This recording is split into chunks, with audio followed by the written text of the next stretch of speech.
Witam wszystkich serdecznie. Dzisiaj chciałbym opowiedzieć o neonach karłowatych Paraheirodon simulans. Na wstępie chciałem przeprosić, że w tamtym tygodniu nic się nie ukazało, jeżeli chodzi o ryby. No, miałem dość wymagający tydzień w pracy. No i do tego aura nie za specjalna, typowa dla miejsca, gdzie mieszkam, czyli cały czas pada i zimno. Podziębiłem się, a że praca na tyczce no, wymagająca jest i człowiek się poci przy tym dosyć mocno. No to się przeziębiłem, no i zdycham. Dzisiaj no, jest mi trochę lepiej.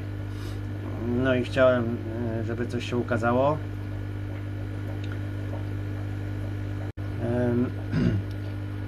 Rybki, które widzicie, Paraheirodon simulans, to najmniejszy gatunek neonów. Są tylko 3 gatunki: neon inesa, Paraheirodon inesi, neon czerwony, Paraheirodon axelrodi, no i ten tutaj widoczny Paraheirodon simulans, zwany neonem karłowatym albo też neonem błękitnym, niebieską tetrą i tym podobne rzeczy. Ja kieruję się głównie łaciną. Ryby występują w Brazylii, Wenezueli i Kolumbii, w dorzeczu rzeki Rio Negro i jej dopływach głównie. Preferują takie płytkie zbiorniki, raczej z wolno płynącą wodą. Z tego co czytałem kiedyś, to właśnie ta populacja ryb, która występuje w Rio Negro na przykład, to uważana jest, że no, to są ryby, które spłynęły z dopływów i tylko okazjonalnie są w Rio Negro. W związku z tym nie wiem, czy ta hipoteza znajduje obecnie potwierdzenie, bo to kiedyś tam czytałem. Bardzo spokojny gatunek nanorybki. Minimalny akwarium dla tych ryb to 60 na 30 na 30. Natomiast optymalne według mnie to takie, jak ja obecnie mam tutaj, 80 na 40 na 35, prawie 100 litrów. Jak widzicie, można je trzymać w akwarium towarzyskim. Długo zastanawiałem się, co mógłbym wpuścić do moich szczupieńczyków karłowatych. No i to jest najlepszy wybór chyba możliwy. Świetnie się te ryby dogadują, pomimo tego, że pochodzą z 2 różnych miejsc, natomiast żyją w dość podobnym środowisku. Typowo ławicowa rybka, wbrew pozorom dużo bardziej odporna od neona inesa i neona czerwonego, ze względu na to, że występuje w różnych takich płytkich zbiornikach. Wykształciła unikalną odporność na niski poziom tlenu. Jest w stanie, no obecnie nie pamiętam dokładnie jaka była ta najniższa zawartość tlenu w wodzie, gdzie ryby egzystowały.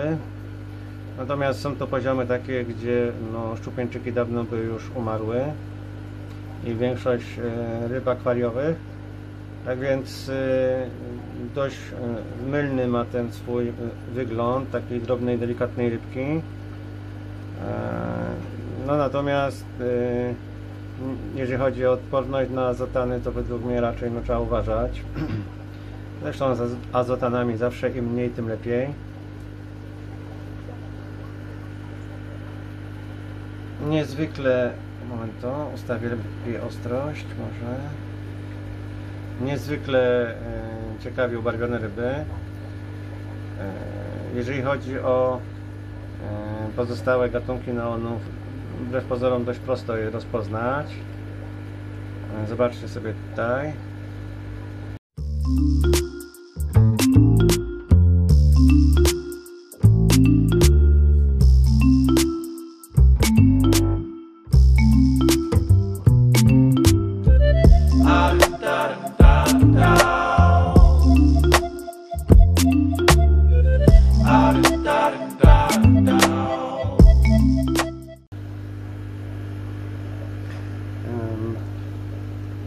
chodzi o naturalny biotop tych ryb,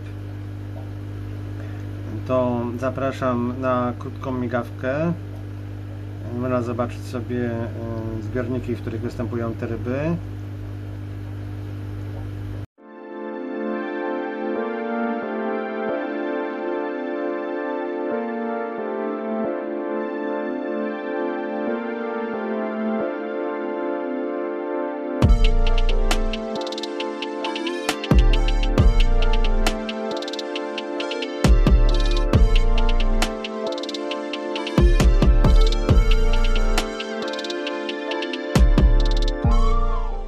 Myślę, że zaraz bez problemu rozpoznacie ryby.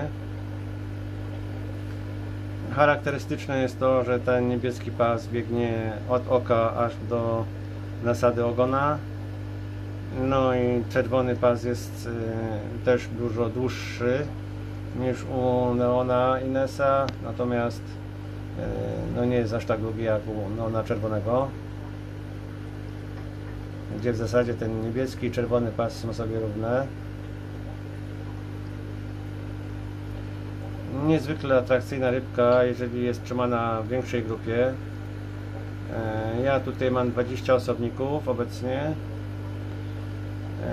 i zalecałbym do takiego akwarium właśnie jak to tutaj 80 na 40 na 35, nie mniej niż 20 osobników.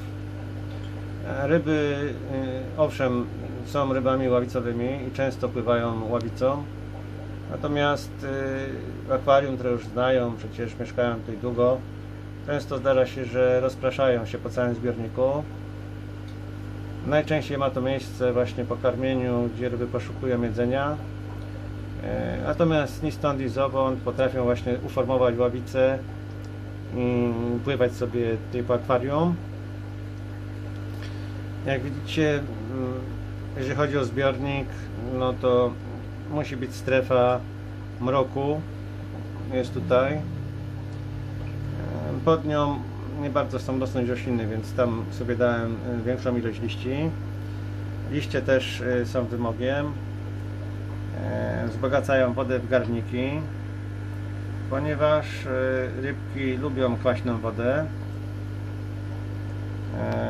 Ja tutaj mam pH 6,5 ze względu na podłoże aktywne dla krewetek Caridina.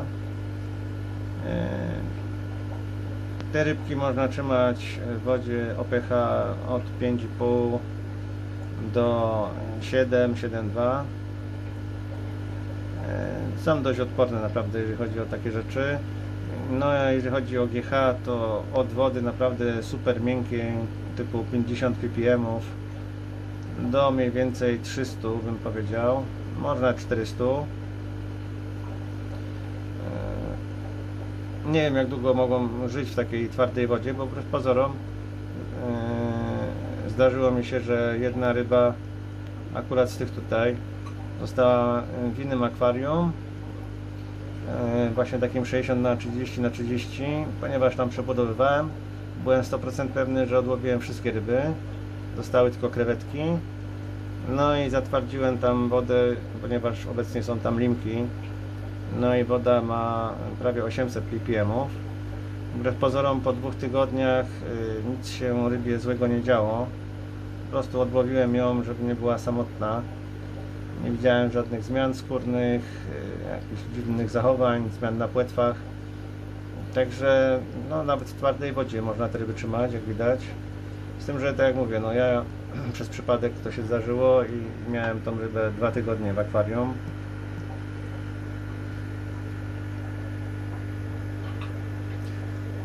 Nigdy ich nie rozmnażałem, więc nie mam jakiejś wiedzy na ten temat.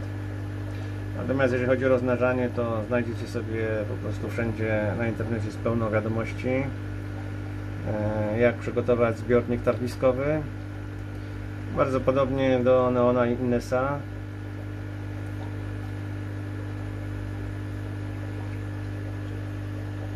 Damy im może trochę karmy, zobaczcie jak się zachowują przy karmieniu.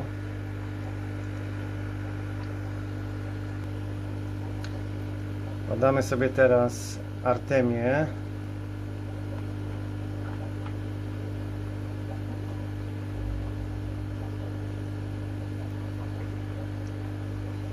Jak widać, ryby dość spokojnie żerują. Te szczupieńczyki karowate, które jak widzicie będą z rybami drapieżnymi, też nie rzucałem się jakoś straszliwie na tą karmę. Bez problemu można naprawdę te dwa gatunki trzymać, pomimo że szczupieńczyki pochodzą z Afryki, a te tutaj rybki z Ameryki Południowej. Nie jestem jakimś szczególnym fanem łączenia ryb z różnych kontynentów, ale czasami naprawdę dobrze to wychodzi. Chodzi mi tutaj o bakterie głównie, bo często się zdarza przy tych rzadszych gatunkach, bardziej delikatnych, że bakterie z innych rejonów świata są zabójcze dla naszych rybek. Kontynuując temat, o jedzeniu za chwileczkę jeszcze porozmawiamy, ale kontynuując temat budowy zbiornika, jak wspomniałem, musi być strefa mroku. One lubią przebywać w takich właśnie miejscach, w półcieniu. Lubią w podłożu liście, a raczej te garbniki, które się z niego uwalniają. Liści, które tutaj mam, no to tam z tyłu taki wielki liść to jest kakaowiec, jest tutaj katalpa, to jest akurat liść ode mnie z ogrodu, o Jezu, nie pamiętam jak ta roślina się nazywa, to jest rodzaj różanecznika, chyba różanecznik olbrzymi, no oczywiście liście dębu, gdzieś tam powinny być jeszcze liście róży. No generalnie lubią dodatek liści i garbników, w związku z tym tam też mam właśnie taki duży liść nie bananowca, tylko kakaowca. Musi być oczywiście sporo roślin, ponieważ ryby lubią spędzać czas w ukryciu. No i musi być też strefa oczywiście do pływania, bo lubią sobie popływać. No myślę, że w moim zbiorniku wszystkie warunki są spełnione. Naprawdę uważam to za optimum. W takim akwarium spokojnie możecie mieć od 20 do 30 ryb. Można nawet więcej, bo gdybym nie miał tych szczupieńczyków, to mógłbym mieć ich więcej, nawet i około 50, ponieważ łącznie ze szczupieńczykami 20 noonów, no i spokojnie ze 40 szczupieńczyków tu jest, może nawet więcej. Naprawdę świetne połączenie, polecam. W bardzo małym akwarium, no minimalna ilość rybek, myślę, że to jest 6 w takim akwarium 30-litrowym, gdyby chciał ktoś do nanoakwarystyki, bo ponoć poprawnie nanoakwarystyka to jest poniżej 30 litrów. No w ten sposób patrząc, to nie mam za wielu takich zbiorników, w zasadzie chyba jeden tylko albo dwa. Dla mnie mimo wszystko to nadal jest nanoakwarystyka, bo rybki są małe. Niestety w takim małym nano zbiorniku nie da się stworzyć dobrych warunków dla tych rybek. Choć są to ryby małe, to jak widać są dość żywe. Mają owszem takie momenty, że gdzieś tam się czają, ale muszę przyznać, że ten zbiornik bardzo im się spodobał i można spokojnie te ryby obserwować przy żerowaniu, czy też przy normalnym bytowaniu.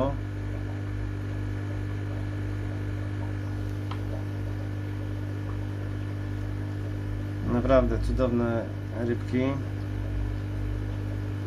Jeżeli chodzi o karmienie, no to w grę wchodzą wszelkie drobne pokarmy, czy to granulat, czy to drobny żywy pokarm. Trzeba dostosować jego wielkość po prostu do wielkości naszych ryb, no bo zbyt dużego nie są w stanie połknąć. Z żywych pokarmów, no to idealna jest artemia. Rozwielitka też jest bardzo dobra. Tubifex, no zjedzą Tubifex jak najbardziej, ale ja obecnie nie stosuję w ogóle tej karmy. Niestety można sobie przywlec do akwarium coś niefajnego bardzo. Dobra jest drobna ochotka. można dostać. Ja ostatnio dorwałem taką bardzo drobną ochotkę, także ryby bardzo chętnie ją zjadają. No, dużej ochotki po prostu nie są w stanie zjeść, o to chodzi tylko i wyłącznie. Dobry jest też California Blackworm albo wazonkowiec, czyli Enchytreon. Jeżeli chodzi o wodzienia, to nie polecam. Nie jest zbyt chętnie zjadany, po prostu jest za duży, no, według mnie. Larwy komarów, ale to też trzeba je przez jakieś sitko przecedzić, bo te takie już wielkie, dojrzałe larwy są po prostu też za duże. Ale młode larwy komarów jak najbardziej bardzo chętnie zjadane są przez ryby. Można je łączyć z innymi jakimiś gatunkami drobnych kąsaczowatych, typu na przykład bystrzyki amandy albo Axelrodia riesi. Miałem je też z mini rasborami, czyli tak zwanymi boraras. Miałem je między innymi z boraras uromorphoides. Jeżeli chodzi o mniejsze gatunki kąsaczowatych, ogólnie mniejsze gatunki rybek, no to tak nie jestem do końca przekonany. Natomiast jeżeli chodzi o te małe rasborki, no jest ich sporo gatunków, na przykład buplamy, no i z tymi gatunkami można je łączyć. Wobec mniejszych ryb od siebie samych potrafią być te neony takie no dokuczliwe, rzekłbym. Natomiast z rybami podobnych rozmiarów, nieco większymi, bez problemu sobie żyją.